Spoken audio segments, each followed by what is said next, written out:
오늘 말씀은 출애굽기 32장의 말씀이고 25절부터 35절까지의 말씀입니다. 제목은 죄의 무게와 참된 회개라는 제목으로 함께 은혜를 나누고자 합니다. 신앙생활을 하면서 가끔 좀 발칙한 상상을 해보기도 합니다. 그 중에 하나는, 요즘에는 안 해요. 그 중에 하나는 바로 뭐냐면 요즘 유행하는 말인 가성비입니다. 가성비. 여러분, 가성비라는 말을 좀 들어보셨습니까? 가성비는 어려운 말이 아닙니다. 가격 대비 성능입니다. 가격 대비 성능, 이런 거죠. 같은 가격이면 성능이 좋은 것을 택하거나 같은 성능이면 좀 싼 가격을 택하거나, 이게 바로 가성비라는 것입니다. 그래서 차를 사거나 아니면 작은 물건을 살 때도 요즘 많은 사람들이 막 비교를 해봅니다. 여기는 얼마나 싸고 저기는 얼마나 싸고 쿠폰을 적용하면 어떻고 저떻고 해가지고 같은 좀 성능이라면, 같은 물건이라면 제일 싼 가격에 사고 싶은 것이 바로 저와 여러분의 같은 마음 아니겠습니까? 그렇지 않으면 마음이 불편해요. 막 손해보는 느낌이 막 나고 막 그렇습니다. 그래서 많은 분들이 가성비 많이 찾아요. 그런데 발칙하게도 신앙생활을 하면서, 신앙생활에도 우리는 가성비를 찾을 때가 가끔 있습니다. 이런 겁니다. 세상에서 그냥 마음껏 지기 마음대로 살다가 죽기 직전에 이제 구원을 고백하고 구원을 받는 거예요. 믿음을 고백하고 구원을 받는 그런 삶을 꿈꿀 때가 지금은 아닙니다. 여러분 표정 보니까 여러분도 그런 걸 한 번도 안 꿈꾼 것 같아요. 해맑으십니다. 예, 좋아요. 왜냐하면 그게 너무 손해보는 것 같거든요. 어릴 때부터 엄마 뱃속에서부터 나와가지고, 저도 좀 그렇거든요. 나이트클럽을 한 번도 못 가본 게 얼마나 서운하든지. 요즘은 안 그래요. 요즘은 안 그러는데 30대만 하더라도 막 텔레비전에서, 영화에서 그런 게 나오면 정말 좀 쿵짝쿵짝쿵짝 저렇게 되는 건가? 막 저 모든 사람들이 막 환하게 웃으면서 막 즐겁게 그렇게 하는 건가? 한 번도 못 가봐가지고 지금은 안 그래요. 어쨌든 십자가 우편의 강도를 기억하십니까? 많은 사람들이 십자가 우편 강도를 바라보면서 찌릿찌릿 하지 않고, 어떤 분들은 야, 저 가성비 갑인데 저렇게 사는 것 꽤 부러운데 라고 생각하는 분들도 있을 수 있다는 거죠. 그러나 이 모든 생각은 성경에 대한 무지에서 나오는 생각입니다. 특별히 성경에 대한 무지 중에서 뭡니까? 죄에 대해서 모른다라는 겁니다. 성경은 줄기차게 줄곧 이 죄의 무게, 그리고 죄의 심각함을 반복해서 말씀하고 있어요. 죄는 하나님이 결코 용납하지 않습니다. 죄에 대해서는 그 대가를 반드시 치도록 되어 있습니다. 그리고 그 대가는 우리가 생각하는 것보다 훨씬 더 혹독하다라는 거죠. 여러분, 오늘 설교를 마칠 때까지 이 30분의 기간 동안에 꼭 이 말씀을 기억하셔야 합니다. 로마서 6장 23절의 말씀이에요. 다 함께 시작. 죄의 싹은, 이 말씀을 기억하셔야 합니다. 이 말씀을 기억하셔야 해요. 오늘 출애굽기 32장의 말씀이 바로 이 말씀이 이루어지는 현장입니다. 금송아지 우상 사건으로 굉장히 유명한 말씀이에요.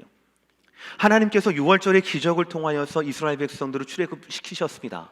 430년 동안 종으로 살아왔고 별일이 없으면 평생 영원히 종으로 살 수밖에 없는 그들을 하나님의 일방적인 은혜와 기적으로 6월절을 통하여서 출애굽시키셨는 거예요.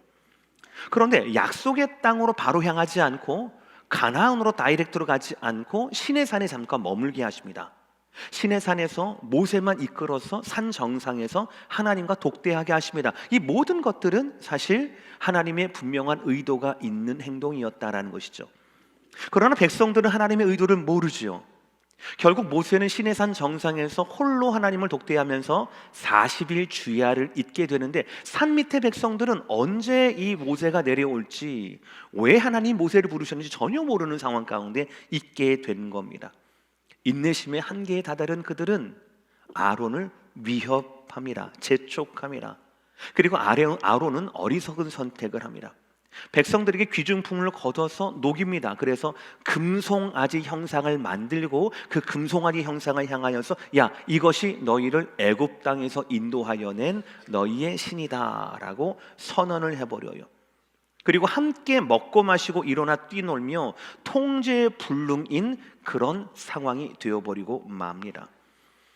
이 하나님은 모세에게 산에서 내려가라 라고 말씀을 하시고, 내려와서 봤던 이 처참한 광경, 이 광경 가운데 모세는 이것을 해결해야 했습니다. 해결하는 과정이 바로 오늘의 본문이에요. 백성의 죄를 목격했습니다. 해결하고 회개해야 하는 장면이 바로 오늘의 말씀이에요. 그게 사실은 출애굽기 32장의 말씀은 저와 여러분에게 좀 불편한 본문입니다. 왜냐하면 죄의 무게가 드러나거든요. 죄를 드러내야 되거든요. 그 책임을 져야 되기 때문에 그렇습니다. 그러나 우리는 오늘 본문을 통하여서 감추어진 죄의 현장 가운데 감추어진 하나님의 구원을 향한 계획과 의도도 있다라는 것을 우리는 먼저 알아야 합니다. 그러나 그 전에 우리는 첫 번째 이것을 확인해야 합니다. 무엇입니까? 죄는 더 큰 죄를 낳는다라는 사실이에요. 우리는 그동안 은혜를 너무나 강조한 나머지 우리는 회개를 단순화시키는 실수를 저질렀습니다. 진정한 회개의 과정을 생략했습니다. 생략해도 좋다라고 말했어요. 그저 말로만 내 죄를 인정하고 하나님 회개합니다 라고 뉘우치면 그것이 회개의 전부인 줄 알았습니다. 그러나 사실은 그렇지 않습니다. 진정한 회개는 잘못을 시인해야 합니다. 그리고 하나님 앞에 하나님 양심이 아니라 하나님 용서하여 주옵소서라고 하나님 앞에 내 죄의 고백을 자백해야 되는 거예요. 그리고 돌이켜야 합니다. 뿐만 아니라 그 죄에 대한 책임을 내가 져야 한다라는 것이죠. 근데 결정적으로 다른 것이 바로 뭐냐면 이 모든 것들이 형벌이 아닙니다. 이 모든 것들은 뉘우치고 시인하고 고백하고 그것을 죄의 책임을 감당하고 이것은 우리가 재판장에서 받는 모든 것과 비슷하잖아요. 그러나 그것이 우리에게 형벌이 아닙니다. 하나님 앞에서는 이 모든 것들은 은혜의 과정입니다. 은혜스러워요. 죄를 해결할 수 있다는 그 자체가 은혜이고요. 이 죄를 해결하는 과정 가운데 죄가 드러나고 그 책임을 지는 이 모든 과정 가운데 하나님과 우리는 더욱더 가까워지는 놀라운 역설적인 사죄의 은총을 저와 여러분이 누리게 된다라는 것이죠. 이것이 다른 겁니다. 그러니까 회개의 근본적인 근원적인 태도는 바로 뭐냐면 끊임없이 죄의 반대 방향으로 돌아서는 겁니다. 즉 하나님께 더욱더 가까이 나아가는 것이 바로 회개다라는 것이죠. 그러나 오늘 이스라엘 백성들은 그렇게 하지 않습니다. 25절 말씀이에요. 다 함께 읽습니다. 시작. 모세가 본즉 백성이 방자하니 이는 아론이 그들을 방자하게 하여 원수에게 조롱거리가 되게 하였음이라. 방자하다 이거는 뭐 사극에나 나오는 얘기죠. 우리는 잘 모릅니다. 잘 쓰지 않는 단어예요. 그러나 원래 이 방자하다라는 것은 멸시하다, 버리다, 무시하다, 소홀히 여기다 라고 하는 것이 방자하다라는 단어입니다. 근데 25절을 보니까 그 당시에 방자한 것이 둘이 있습니다. 백성들의 방자와 아론의 방자가 있었다라는 거예요. 그런데 백성이 방자하니 이는 아론이 그들을 방자하게 하였다라고 하는 거니까 백성의 방자함이 있기 이전에 누구의 방자함이 있었습니까? 아론의 방자함이 있었다라는 것이에요. 아론이 자기를 위협하며 자기에게 뭔가를 재촉했던 그 백성들의 앞에 있어서 자기의 직임과 자기의 사명을 방자히 즉 소홀히 여겼다라는 거예요. 자기의 사명을 소홀히 여기로 말미암아 이 죄가 이 원인이 더 큰 죄, 백성들이 방자하게 되는 그 결과를 낳게 되었다라는 말씀이 25절의 말씀이라는 거예요. 킹 제임스 버전이라고 하는 영어 성경에서는 백성이 방자했다라는 것을 백성들이 벌거벗었다라는 것으로 해석을 하기도 합니다.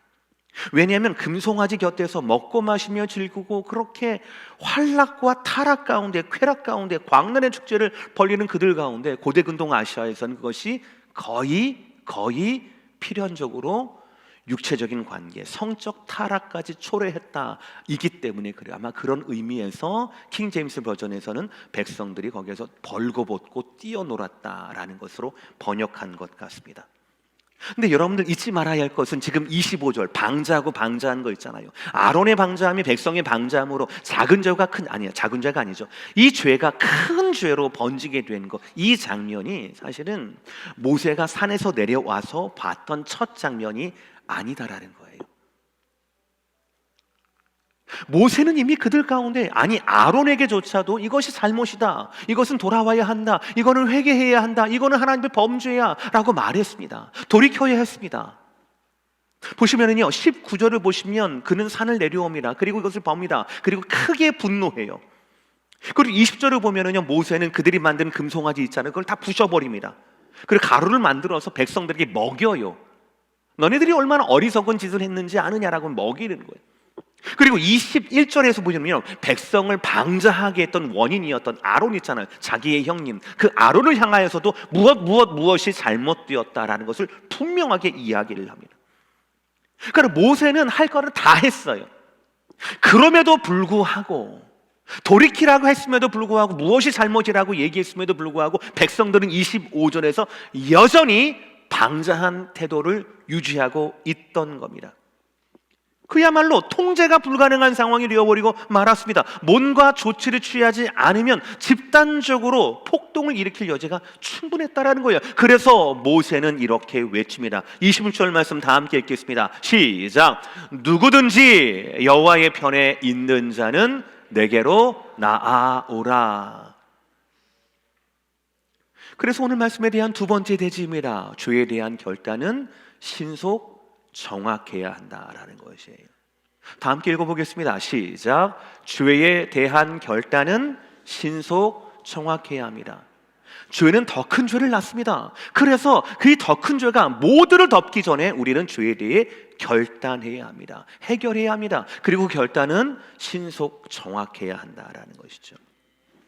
여러분, 오늘 말씀에서 여러분이 시험당하지 않기를 원합니다. 모세가 왜 이런 일을 했는가? 왜 하나님께서 모세에게 이런 일을 행하게 하셨는가? 왜냐하면 누룩에 퍼지는, 빵에 퍼지는 누룩처럼 죄를 가만히 놔둔다라면, 그 방잠을 놔둔다라면 아론의 임무에 대한, 사명에 대한 소홀함이 백성들을 방자하게 만들었듯이 그들을 계속 놔둔다라면, 회개의 여지를 주었지만, 기회를 주었지만, 말씀을 주었지만 돌이키지 않는 그들을 그대로 놔둔다라면 그들의 죄악은 곧 모든 백성들에게 퍼지기 때문이라는 것이죠. 그리고 알아야 할 것이 한 가지 더 있습니다. 이미 하나님은 모세를 산 아래 내려보내기 전에 마음속에 백성들을 향한 뜻을 굳히셨어요. 구체적으로 그 뜻을 가지셨어요. 바로 뭐냐면 10절이에요. 그런즉 내가 하는 대로 두라. 내가 그들에게 진노하여 그들을 진멸하고 너를 큰 나라가 되게 하리라. 하나님께서 시내산 위에서 손수 10계명을 적어주시거든요. 돌판에 첫째 계명과 둘째 계명을 그 순간에 지금 어기고 있는 거예요. 하나님이 얼마나 분노하셨겠습니까? 근데 하나님이 이 괘씸한 놈들이라고 말씀하지 않습니다. 구체적으로 심판을 계획해서요, 심판 후에 어떤 일이 일어날지도 구체적으로 말씀을 하셔요. 내가 저들을 너 빼놓고 싹 다 진멸해 버릴 거야. 니네 형 아론까지 포함해서 싹 다 진멸해 버릴 거야. 왜요? 죄를 용납하지 않으시거든요. 우리 하나님은 내가 싹 다 진멸해 버리고 너로 말미암아 다시 시작할 거야. 마치 노아처럼, 노아의 시대처럼 그렇게 할 거야 라고 하나님은 계획을 가지고 계셨어요.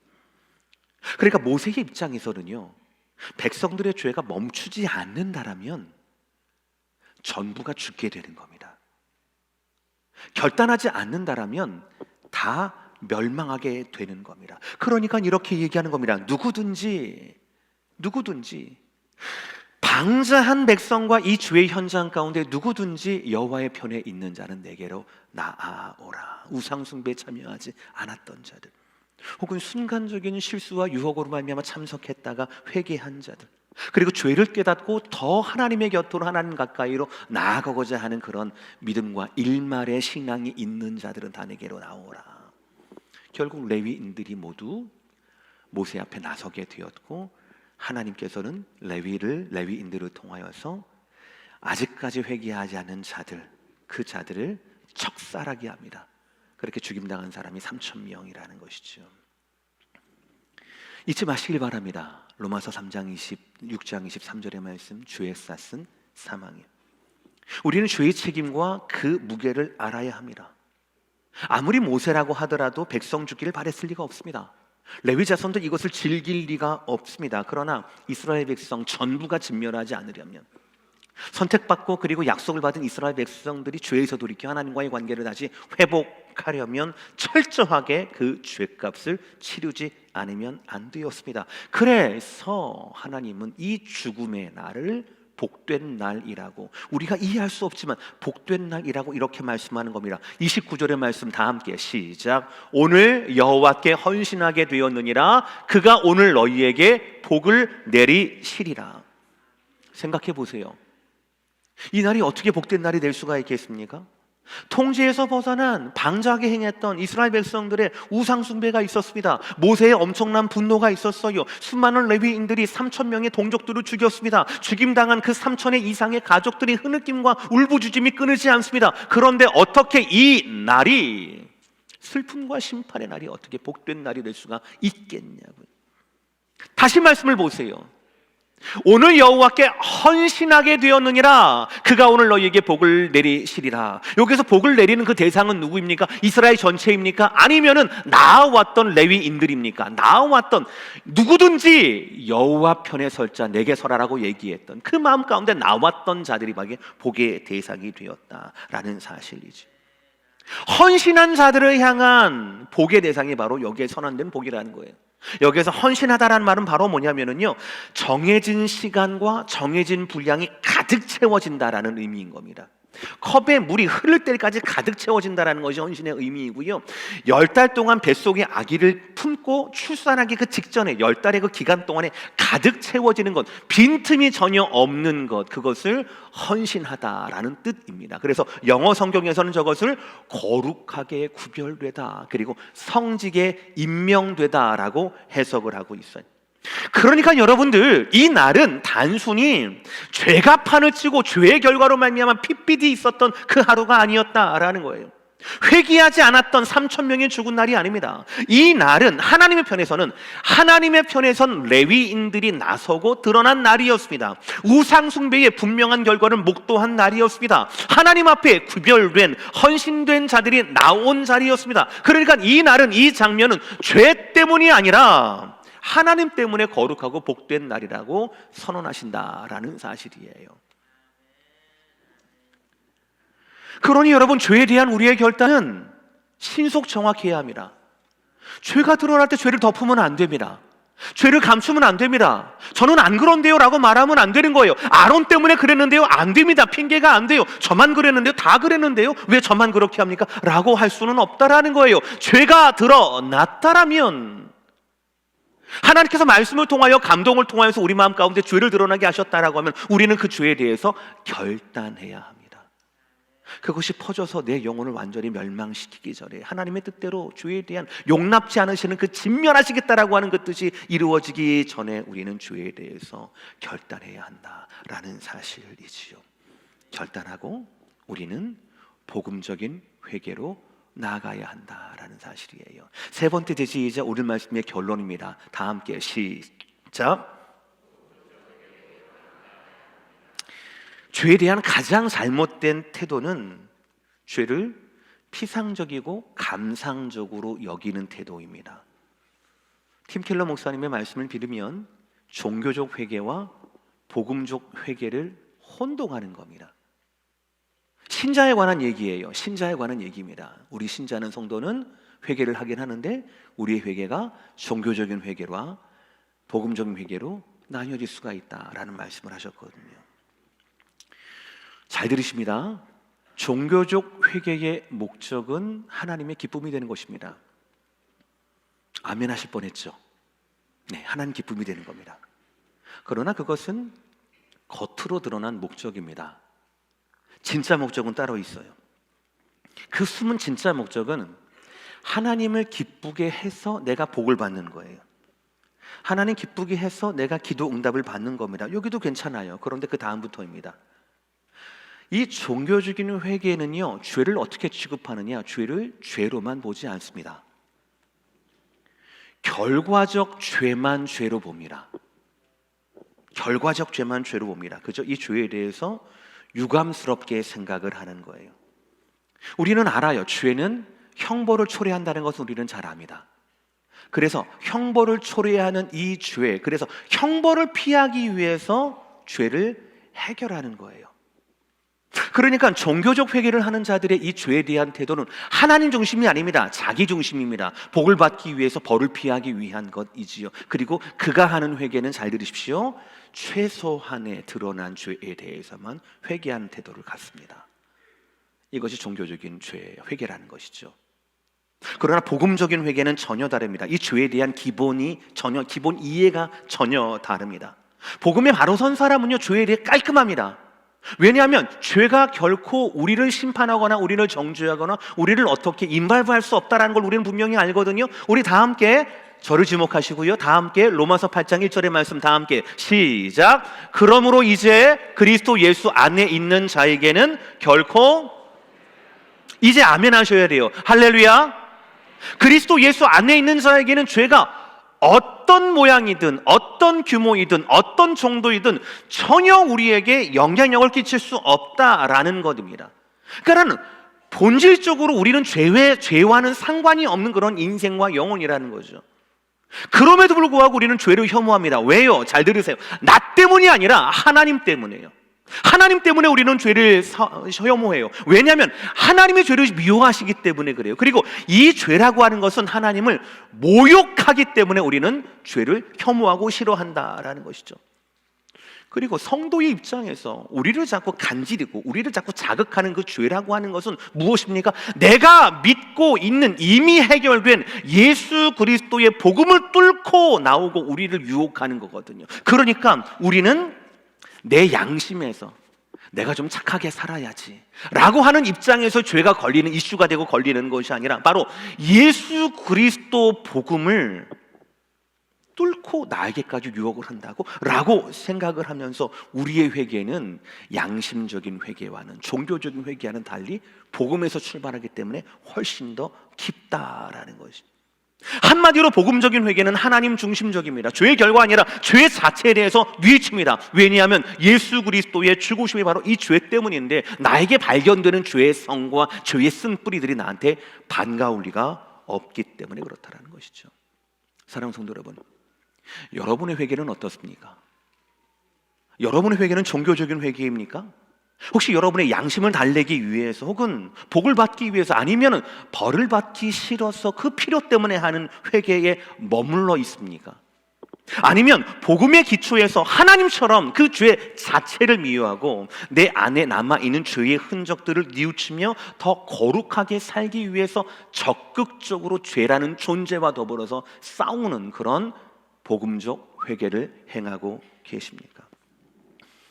어떻게 해야 우리가 복음적 회개를 실천할 수 있을까? 혹시 죄 지을 줄 모르니까 TV도 안 보고 가요도 안 듣고 세상과 떨어져서 하루 종일 성경만 읽어야 합니까? 그것이 가능하다면 그렇게 하시길 바랍니다. 그러나 그것은 가능하지도 않습니다. 죄는 TV에서 나오는 게 아니에요. 죄는 우리 육신에서 나오는 거기 때문에 그렇습니다. 가능하지가 않아요. 회개를 포함한 우리의 모든 구원의 능력은 우리의 능력이나 우리의 노력이나 행운의 몫이 아닙니다. 오직 한 가지, 은혜입니다. 출애굽 사건처럼 하나님께서 우리에게 주신 일방적인 은혜이고 그 은혜를 우리가 받아 누리는 것입니다. 환영하고 누리는 것입니다. 여기에서, 이 복음에서 벗어나게 되면 우리는 안타깝게도 복음을 알아도 종교적인 사람으로 살 수밖에 없다라는 것입니다. 사랑하는 성도 여러분, 오늘 모세를 보시길 바랍니다. 그는 방금 죄인 3,000명을 정리했습니다. 그러나 거기서 멈추지 않아요. 다음날 그는 다시 산에 오릅니다. 거기에서 그는 죄 자체에 대해서 자기가 아닌 백성들을 위해서 하나님 앞에 자신의 목숨을 걸고 엎드립니다. 31절과 32절의 말씀 다 함께 읽겠습니다. 시작. 모세가 여호와께로 다시 나아가 여짜오되 슬프도소이다. 이 백성이 자기들을 위하여 금신을 만들어 쌓으니 큰 죄를 범하였나이다. 그러나 이제 그들의 죄를 사하시옵소서. 그렇지 아니하시면 원하건대 주께서 기록하신 책에서 내 이름을 지워버려 주시옵소서. 나를 위한 기도가 아닙니다. 백성들을 위한 기도입니다. 죄의 결과를 위한 기도가 아니라 죄 자체에 대한 기도라는, 다른 일을 위해서 내 생명을 걸고 하는 회개 기도라는 것이지요. 이것이 백성을 향한 모세의 기도였고, 이것이 우리를 향한 예수님의 기도였고, 지고 이것이 세상을 향한 우리에게 기도하시는 저와 여러분의 기도가 되어야 한다라는 사실입니다. 하나님은 이런 사람을 찾으십니다. 죄의 발견으로 하나님과 가까워지는 회개의 사람을 찾으십니다. 그래서 출애굽기 32장의 말씀은 오히려 죄의 현장인 반면 이 안에는 용서를, 구원을, 온전한 회개를, 온전한 회복을 향하신 하나님의 부르심이 있고 부르심에 응답한 한 사람 모세를 우리가 발견하게 된다라는 것이죠. 우리 마지막으로 오늘 설교 동안에 기억하셔야 할 말씀이었죠. 로마서 6장 23절 다 풀 센텐스로 다 함께 읽겠습니다. 시작. 주의 쌌은 사망이요 하나님의 은사는 그리스도 예수 우리 주 안에 있는 영생이라. 할렐루야. 하나님은 죄를 용납하지 않으십니다. 죄의 싹이 반드시 있어요. 그러나 하나님의 뜻은, 우리를 향한 하나님의 뜻은 그 죄를 용서하시기를 원하셔요. 대가가 있죠. 그 대가가 무엇입니까? 하나님의 은사이고 대가는 그리스도 예수입니다. 예수 그리스도의 핏값이고 예수 그리스도의 복음이 우리 죄에 대한 책임이고 무게이며 대가라는 것이지요. 오늘은 12월 둘째 주일입니다. 예수 그리스도의 성탄을 기다리는 대강절 두 번째 주일입니다. 우리가 고대하고 기다리는 예수님은 반드시 성경대로의 예수님이어야 합니다. 잘 들으세요. 예수님은 우리의 소원을 위해 오신 분이 아닙니다. 우리의 편의를 위해서 오신 분도 아닙니다. 우리의 죄 때문에 오셨습니다. 그리고 우리에게 영원한 생명을 주시기 위해서 오신 분입니다. 바라기는 12월 이때 성찬의 계절임에도 불구하고 우리가 여러 가지 연말 약속이나 식사 약속이나 이런 것들 때문에 분주함으로 말미암아 예수님께서 이 땅에 왜 오셨는가를 잊어버리거나 내 죄에 대한 예수님의 오심과 사심과 죽으심과 부활하심이 흐릿해질 경우가 있습니다. 사랑하는 성도 여러분, 바라기는 우리가 분주하고 여러분의 캘린더에 여러 가지 빽빽한 약속들이 있겠지만 무엇보다도 그 예수님께서 우리 가운데 왜 오셨는가, 하나님이 내 죄에 대해서, 내 삶에 대해서 어떤 계획을 가지고 계신가를 말씀을 통하여 더 집중하시고 깨닫고 그 깊은 은혜에 여러분 나아가시는 저와 여러분 되시기를 주의 이름으로 축복합니다. 한 가지 더 말씀을 드리자면, 제가 너무 은혜를 많이 받아서 요나서를 강해를 하고 있습니다. 매주 금요일마다 요나서를 강의하고 있는데요, 금요일 밤입니다. 불타는 금요일이라고 누군가는 그렇게 얘기를 하는데, 다른 곳으로 불태우지 마시고 말씀으로 불태우시는 여러분의 금요일 밤이 되시기를 주의 이름으로 축복합니다. 기도하겠습니다.